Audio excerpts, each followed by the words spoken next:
Hai friends, welcome back to Sunspec Podcast.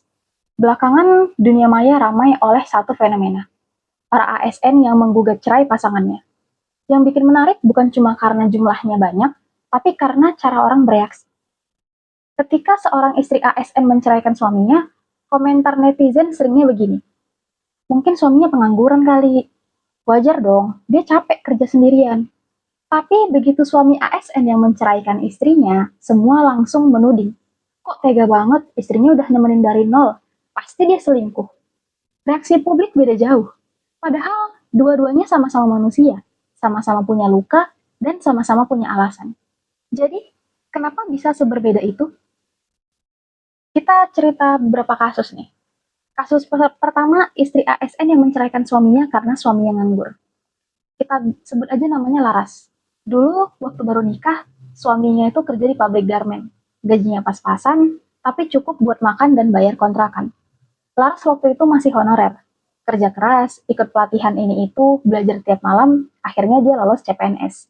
Kebahagiaan sempat mampir, sampai suatu hari Raka ini di PHK, suaminya. Awalnya Laras bilang, nggak apa-apa, nanti juga dapat kerjaan lagi. Tapi minggu berganti bulan dan Raka nggak juga dapat pekerjaan tetap. Laras mulai capek, dia bangun pagi-pagi, kerja di kantor, pulang sore, sementara suaminya masih di rumah, kadang bantu, kadang diam. Sampai akhirnya dia ngerasa hubungan itu berat sebelah. Aku kerja, kamu di rumah.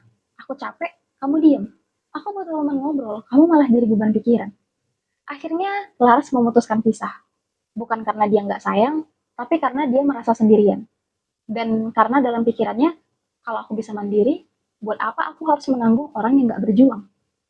Dari luar, banyak yang membenarkan Laras. Ya wajar, suaminya nganggur. Tapi jarang yang nanya, kenapa suaminya bisa kehilangan arah? Apakah dia malas? Atau justru kehilangan rasa percaya diri karena gagal jadi kepala rumah tangga? Karena di banyak kasus, laki-laki yang kehilangan pekerjaan nggak cuma kehilangan penghasilan, tapi juga kehilangan jati diri. Lalu kita masuk ke kasus kedua, istri ASN yang menceraikan suami yang dulu menguliahin dia. Kasus kedua ini bikin hati agak nyesek. Kita sebut namanya Nadia dan suaminya Imran.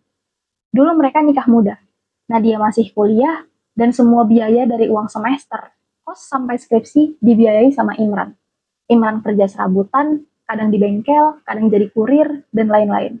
Tapi dia selalu bilang, aku cuma pengen kamu punya masa depan yang lebih baik dari aku.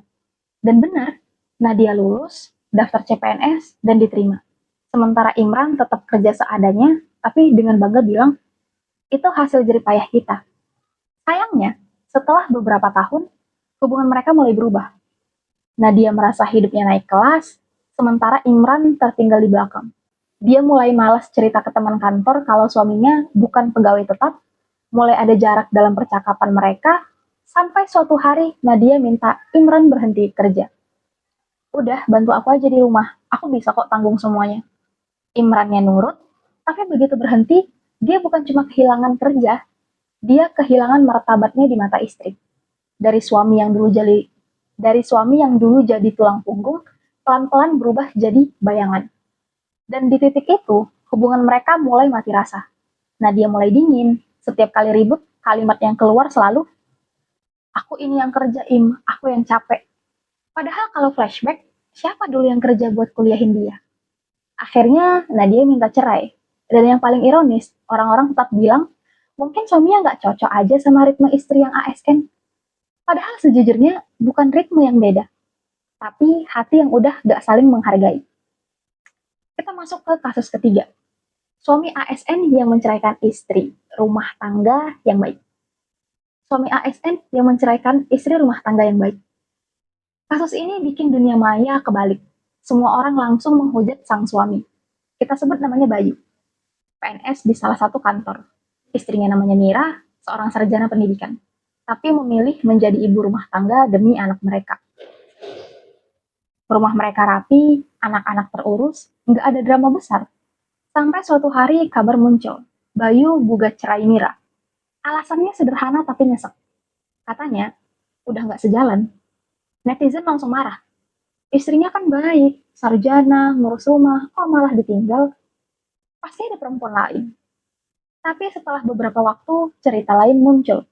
Bayu merasa Mira terlalu fokus pada anak dan rumah, sampai nggak punya waktu untuk dirinya.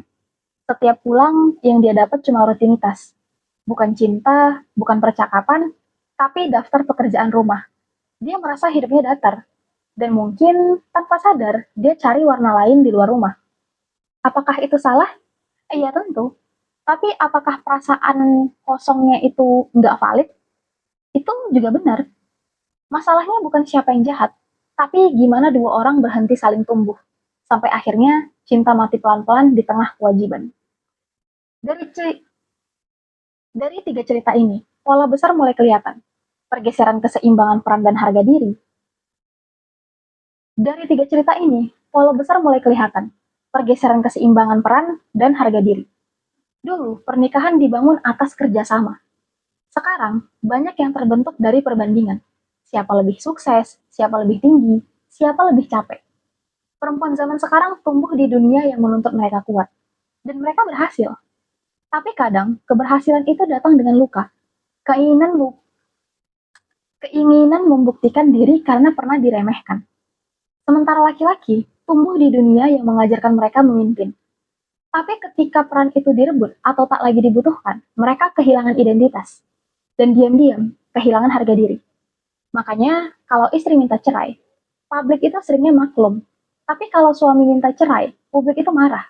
Karena budaya kita masih memandang laki-laki nggak boleh merasa lemah dan perempuan harus selalu jadi korban. Padahal dua-duanya bisa jadi korban dan dua-duanya bisa juga salah. Mungkin akar masalahnya bukan di profesi, tapi di cara kita memperlakukan kekuatan. Ketika status, gaji, dan seragam jadi alat pembanding, bukan alat berbagi, hubungan berubah jadi perlombaan. Kita sibuk membuktikan siapa yang lebih layak, sampai lupa bahwa pernikahan bukan soal layak, tapi soal mau. Mau bertahan, mau belajar, mau rendah hati.